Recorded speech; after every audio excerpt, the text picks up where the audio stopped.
வணக்கம். இப்போ எல்லாம் பண்ணிட்டேன்னு வாய்கிலேயே பேசுகிறாங்கல்ல. ஒன்றும் பண்ணல நமக்கு தெரியும் மக்களுக்கெல்லாம். 98% நிறைவேத்திட்டேன். எழுதுறது படிக்கிற அவருக்கு என்ன தெரியும்? பொம்மை முதல்வர். இப்போ ஒரு தண்ணி கிராமத்தில் குடிக்க முடியல. அரியலூர் மாவட்டம் பல்லூர் ஊராட்சிக்கு உட்பட்ட தெற்கு தாதாம்பட்ட புதுத்தெரு கிராமத்தில் 4 ஆண்டுகளாக மிகவும் அசுத்தமான குடிநீர் கொடுக்குறாங்க. அதை சட்டமன்ற உறுப்பினர் பலமுறை கோரிக்கை வைத்து அது மாதிரி இது பண்ணி கொடுத்தோம்.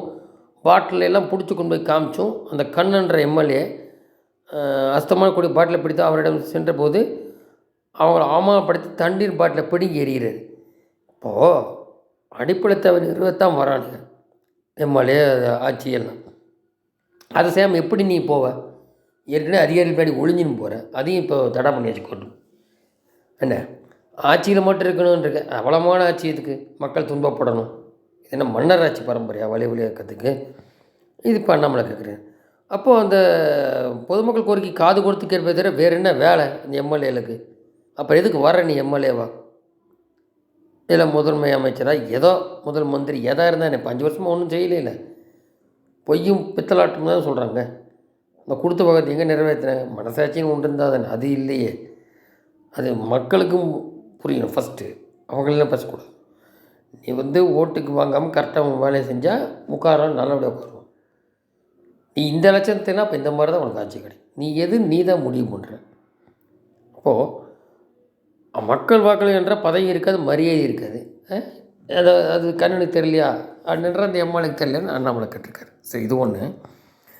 அப்புறம் இன்னொன்று, நான் இன்னும் 2027 முடி பதவியில் இருப்பேன்னு சொன்னார். இந்த கோர்ட்டில் இந்த இந்த பணமெல்லாம் பிடிச்சாங்க இல்லையா, வர்மா கேஸ் நீதிபதி இதில் அதில் உங்களுதெல்லாம் மட்டும் என்ன ஸ்பெஷலாக எம்பிகள் 2 லோக்சபாலையும் ராஜ்யசபாலையும் பாஸ் பண்ணி தான் நடவடிக்கை எடுக்க முடியுமானலாம் கொஸ்டின் ரைஸ் பண்ணி விளாசி தள்ளினார் மோடியின் ஆதரவு.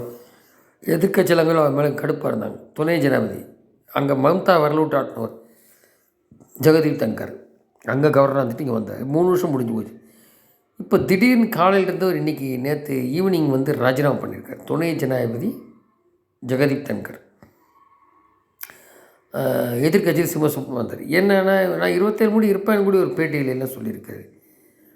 அப்போது உடம்பு சரியில்லைன்ற காரணம் சொல்லியிருக்காரு. ஆனால் ஆக்சுவலாக அதுவா இல்லை, இப்போது இந்த ஆண்டு கடைசியில் பீகார் சட்டசபையில் 25 வருஷமாக இருக்கார் நிதிஷ். அவர் 50 எம்எல்ஏ வாங்கினார். ஆனாலும் எந்த கட்சி எங்கே எப்படி தாய் போனாலும் அவருக்கு சில மறதி நோய் அதெல்லாம் இருக்குது வயது மூப்பில். ஒருவேளை அந்த கட்சியில் யாருக்கா துணை முதல்வர் கொடுத்துட்டு பாஜக, ஏன்னா இப்போ கம்மி எம்எல்ஏக்கு அவர் தானே கொடுத்துருக்காங்க. ஏன்னா ஆல்ரெடி சொல்லிட்டாங்க பாஜகவுக்கு முதல் மந்திரி கேண்டிடேட்டு டிக்ளேர் பண்ணி போகலாமான்னு பார்க்குறாங்க. அப்புறம் இவரை டெல்லிக்கு எலிவேஷன் கொடுத்து, ஏன்னா அங்கே ஒரு சென்ட்ரல் மந்திரி கொடுத்து இவர் கட்சி கொடுத்துருக்கு. அந்த ஜனதா தள் கட்சிக்கு நிதிஷ்குமார் 25 வருஷமாக இங்கே இருக்கார் பீகார் முதல் மந்திரி. கரெக்டாக இருப்பார். இவரை தூக்கி ஜனாதிபதியாக 2 வருஷம் பதவி காலத்து கொடுத்துட்டு அதை ஃபேஸ் பண்ணலாம் எலெக்ஷனை அப்படின்னு பார்க்குறாங்க அப்படின்ற ஒரு டாக்ஸ் போகுது. ஸோ அதுக்காகவே இவருக்கு பலவித காரணங்கள் இருக்கும் ஜெகதீப் தன்கருக்கு. ஏன்னா கோர்ட்டு உச்ச நீதிமன்றத்தை எதிர்த்த சொன்னார். நியாயமாக இருக்கும் அது எப்படியோ. ஆனால் பதில் கொடுத்தாரு. இப்போ பாஸ் பண்ணியிருக்காங்க மேலேயும் 2 இடத்துலையும். இப்போ கோர்ட்லேயும் ஹியரிங் ஆகி ஜனாதிபதி கேட்டிருக்காங்க. இதுக்கடையில் இவருக்கு பீகார் எலெக்ஷனுக்காக பண்ணாரா இன்னும் போக தெரிய வரும். ஸோ நிதிஷ்குமார் துணை ஜனாதிபதியாக பொறுத்துன்னு பார்ப்போம். நன்றி.